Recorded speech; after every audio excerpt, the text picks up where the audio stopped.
Preview.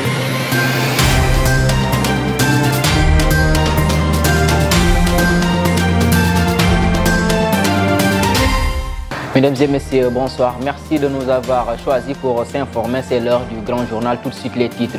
Au sommaire de cette édition, 4 personnes ont perdu la vie ce matin dans un accident survenu à Yen sur la route de Mbour. Et puis politique, la coalition Yewwi Askan Wi de la région de Ziguinchor annonce une grande marche ce vendredi 24 juin à partir de 15h. Politique toujours, les leaders de la coalition Yewwi Askan Wi ont organisé une conférence de presse ce matin pour exiger la libération des leaders arrêtés le 17 juin dernier et annonce une manifestation le 29 juin prochain. Et puis ce 20 juin est célébrée la journée mondiale des réfugiés, un phénomène qui connaît plus d'ampleur au jour le jour. Vous aurez l'historique de cette journée avec Alla Thiam. L'actualité internationale et la page sportive mettront fin à cette édition. Tout de suite le développement.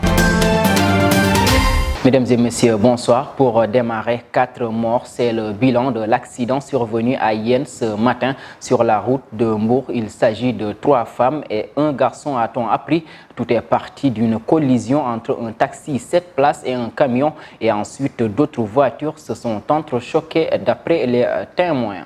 Et puis la division des investigations criminelles a réussi un gros coup exploitant une information relative à un trafic international de drogue sur l'axe Dakar-Banjul. Les hommes du commissaire Adramé Sarr ont saisi 50 kg de chanvre indien à Keur Mbaye Fall.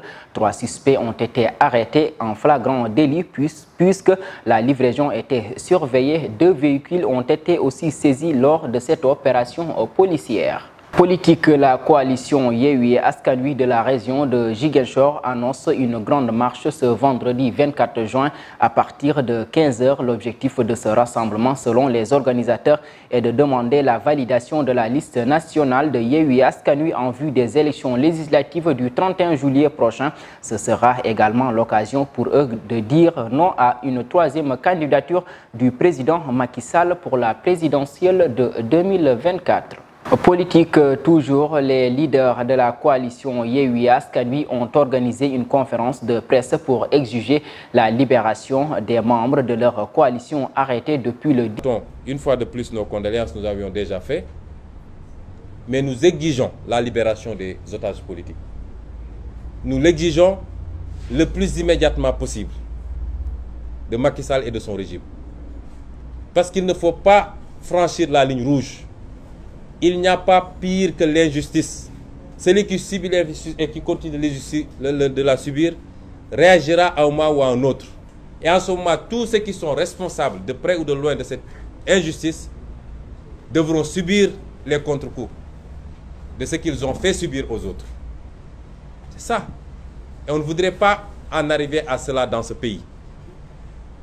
Que les gens reviennent à la raison. Ce n'est pas parce que tu gères l'État que tu dois tout se permettre. Mais indépendamment de ça, nous allons continuer notre plan d'action. Et ce qu'on va faire, c'est que le 29 juin à venir, nous allons organiser une grande manifestation, qu'elle soit autorisée ou pas. Le terme autorisé est impropre. Qu'elle soit interdite ou pas, parce qu'en matière de manifestation, l'interdiction, c'est l'exception. Le principe, c'est l'autorisation. La loi est très claire. Que ce soit l'article 8 de la Constitution ou la loi de 1978. Le préfet ne peut interdire qu'à titre exceptionnel et il doit le justifier par 2 conditions cumulatives. 1, qu'il y a menace à l'ordre public.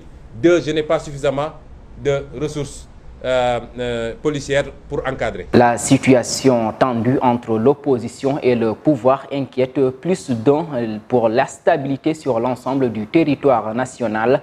Sur ce, certains citoyens chargent l'État de libérer certains détenus afin d'espérer un retour à la stabilité du pays. Suivons ce micro-trottoir réalisé par Yvon Aka et Amartasson. Le président doit savoir que le taux de chômage est élevé. La jeunesse est donc frustrée.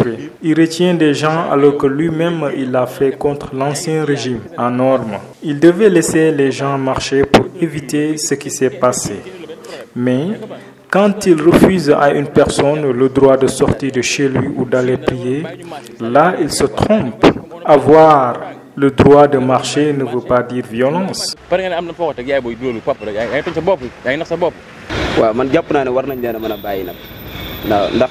Je crois qu'ils doivent les libérer parce qu'ils ont manifesté leur mécontentement jusqu'à avoir des confrontations avec les forces de l'ordre.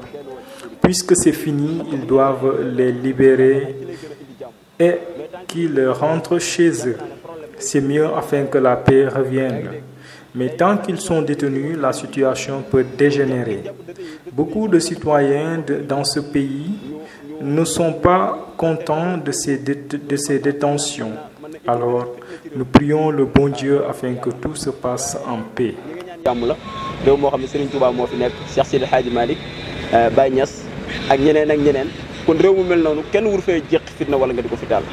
Comme je vous le disais dans les titres, aujourd'hui 20 juin marque la journée mondiale des réfugiés, un phénomène qui connaît plus d'ampleur au jour le jour avec différentes causes. On note près de 90 millions de personnes dans le monde qui se déplacent d'un endroit à un autre et l'une des principales causes reste la guerre dans certains pays. À la Jam. En cette journée mondiale des réfugiés, prendre la route avec une seule valise est aujourd'hui la réalité d'un très grand nombre de personnes dans le monde. La crise des réfugiés provoquée par la guerre en Ukraine a recentré l'attention sur le sort des millions de personnes déplacées à cause des conflits. Selon le rapport de l'ONU publié jeudi dernier, près de 90 millions de personnes ont été contraintes de fuir leur région ou leur pays à la fin de l'année 2021. À titre de comparaison, en 2021, les Nations Unies reconnaissaient environ 40 millions de déplacés forcés dans le monde. Si le nombre n'arrive pas à juguler la grave crise alimentaire provoquée par la Russie, le record de 100 millions de personnes déracinées va grossir encore un grand nombre de 100, a prévu Philippe Grandi, le haut commissaire des réfugiés de l'ONU. Ce qui est fait pour répondre à la crise de l'insécurité alimentaire est d'une importance cruciale pour éviter qu'un plus grand nombre de personnes ne se déplacent, a insisté Philippe Grandi lors d'un point de presse. Place à l'actualité internationale. Au Mali, au moins 20 civils ont été tués samedi au nord de Gao, principale ville du nord du Mali, par des hommes armés de présumés djihadistes. Cette nouvelle attaque de population civile a entraîné de nouveaux déplacements de population.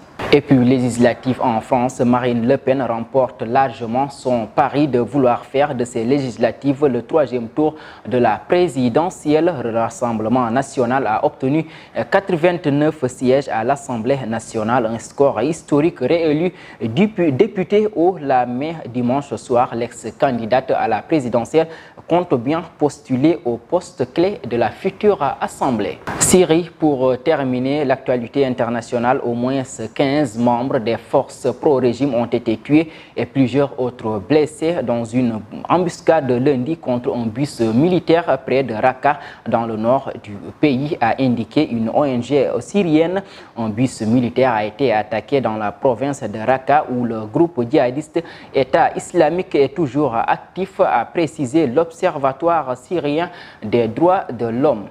Place à la page sportive. Teungueth FC a annoncé ce samedi le départ effectif de Youssouf Dabo, quelques jours après la lettre de démission présentée par l'entraîneur pour pallier l'énorme départ de Youssouf Dabo, qui aura été l'un des bâtisseurs d'une équipe du Teungueth FC, vainqueur du championnat en 2021 et qui devrait bientôt s'asseoir sur le banc du Jaraaf. Les dirigeants n'ont pas voulu donner des précisions. Basketball, la finale de la 47e édition de la Coupe Saint-Michel qui s'est jouée ce samedi au Stadium Marius Ndiaye a été remportée par la Jeanne d'Arc de Dakar après sa victoire contre l'AS Douanes par 65 points à 63.